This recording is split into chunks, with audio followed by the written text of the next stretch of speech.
My name is Jon Chasteen, and I'm lead pastor of Victory Church in Oklahoma City, and here in DFW. We have campuses in both locations.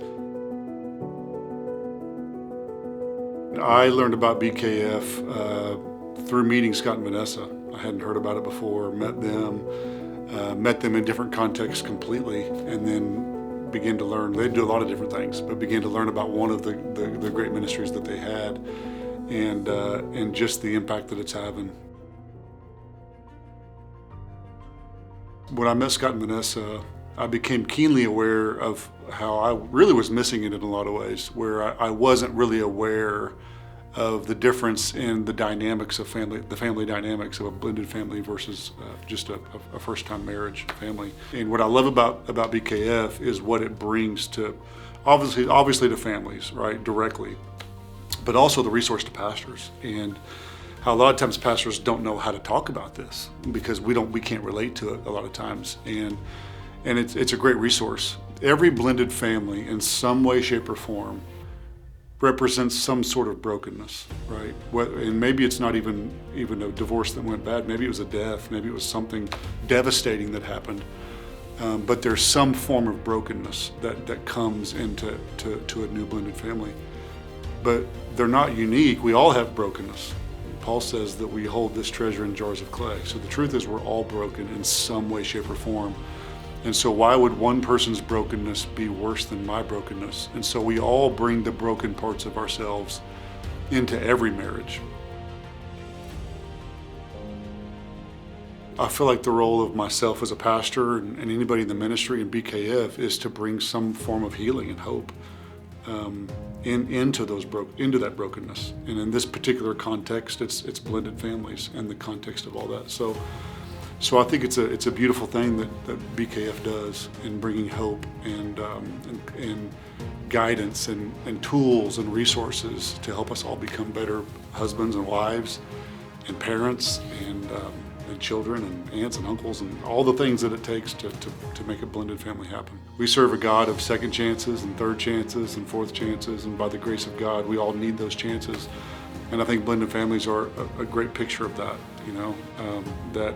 that God is a God of second chances, and God can bless that too. God can move in powerful ways, and He wants to be at the center of blended families.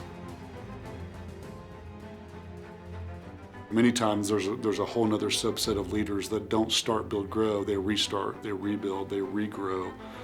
And this is a great picture of marriage in many cases. I've been married 23 years, and there's parts of my marriage that from time to time I need to re-lead. And blended families are a great picture of that there's something broken, something that they broke or something they didn't break, but we all are called to go and fix it. And so a big part of marriage, whether we've got a great marriage or a marriage that's barely holding on, there's always something in our marriage that needs to be healed and mended. And this is something you see all through Scripture, this idea of re-leading. God is a re-leader, Jesus came to redeem us and to restore us. And so we shouldn't pretend like we're perfect, and we shouldn't pretend like we're better than anyone else. The truth is we all need a redeemer. We all need a restorer. We need someone to come and re-lead my mind and re-lead my emotions and re-lead my physical health and re-lead my mental health. And so marriage requires re-leadership on a continual basis, and blended kingdom families fall right into that. There was a season when Michelle and I, my wife, were going to plant these little trees in our backyard, and she was all worried about where they were going to be. And I was like, babe, by the time those trees grow up tall enough to give us shade, we won't even live here. But she was adamant that we plant it at the right place, that it can get the right water, the right drainage from the rain.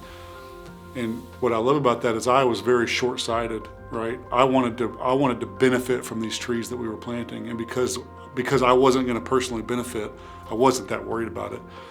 But my wife had the forethought and the foresight to say, this isn't about us. Let's make sure these trees are here when we're long gone, and that they'll cast shade on somebody. And I think it's true that many times we may plant seeds that we never eat the fruit from the trees, but we're okay with that because we're planting a seed that is going to have a lasting impact. And the Bible this is where the thought of we store up treasures in heaven, that we may never even partake of the fruit on earth. But I believe we're going to get to heaven someday, and I don't know how God's going to do it. I think it's going to be masterful. But I think we're going to spend a lot of eternity of God showing us all the fruit that came about from the seeds that we sowed on earth, And I just think that'll be really cool to spend all eternity of God saying, hey, remember that time you did that one thing when you were 21? I'm going to take you through generations of the impact because of that one thing you did. And I think sowing into organizations like Blended Kingdom Families is one of those where it may not seem significant. The $100 gift, the $1,000 gift, the $50,000 gift may not feel significant to you, but the impact that it has, not just today, but day after day, year after year, for generations to come. I really think marriage is at the core of the Father, right? The two is all through Genesis, the two become one. And even the picture of Jesus in the church is this beautiful picture of the bride and the bridegroom and the concept of marriage and the generational impact of that, So these marriages in Blended Kingdom Families that are being resourced and empowered isn't just saving that marriage. And that's what I think it's important for people to understand is that's great in and of itself. I hope we help a lot of marriages, but the far bigger impact is that blended families creating health and wholeness is giving a model for their kids to see. And so now their kids are going to be impacted. Whereas if that marriage fails too, if BKF doesn't exist and that marriage fails too, now you have another generation of brokenness and another generation of brokenness. And the healing and the bonding of one marriage doesn't just impact that marriage, and I'm thankful that it does, but it actually impacts the children and the children's children and even down to the third and fourth generation. None of us need to play a big part, but we can all play some small part. And all of us collectively coming together can accomplish some really beautiful things. So I believe in the mission of it. I believe in what they do. I believe in the practicality of it and the tools and the resources that they give blended families. But I'm also moved by them and their passion and their energy towards it. And so it's fun. I love being around these guys. I love this ministry. So there's really no lose in it. A lot of times with ministries, we'll say, it's the best kept secret in town. It doesn't need to be, BKF is a great kept secret, but let's not keep it a secret. More people need to know about it. More people need to experience it. More pastors need to utilize it. And more people need to give to it. Ephesians 4 says, God gave you apostles, prophets, evangelists, pastor, teacher, to equip the saints for works of service. Ephesians 4:11. So that's what that is. We're equipping the saints. We're equipping blended families that are in the church, that are saints, to actually go and do the work of the ministry. So it does two things. It multiplies our reach, but it empowers people to use their God-given talents. I'm excited about the potential of more resources, which then gets more exposure, which then gets more impact. And then you can also think through as more and more churches get on board with it and see the vision of it and see it as a resource as a pastor. I mean, as a pastor, we're trying to preach about 50,000 different things.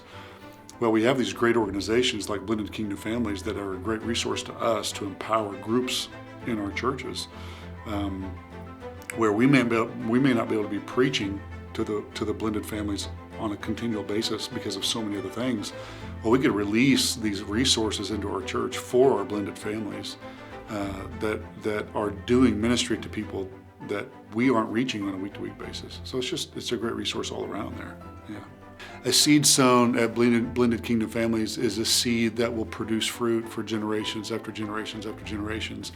And so we should never lose sight of that and the impact that our gift, big or small, could have not just on one generation, but down to 3 or 4 generations later.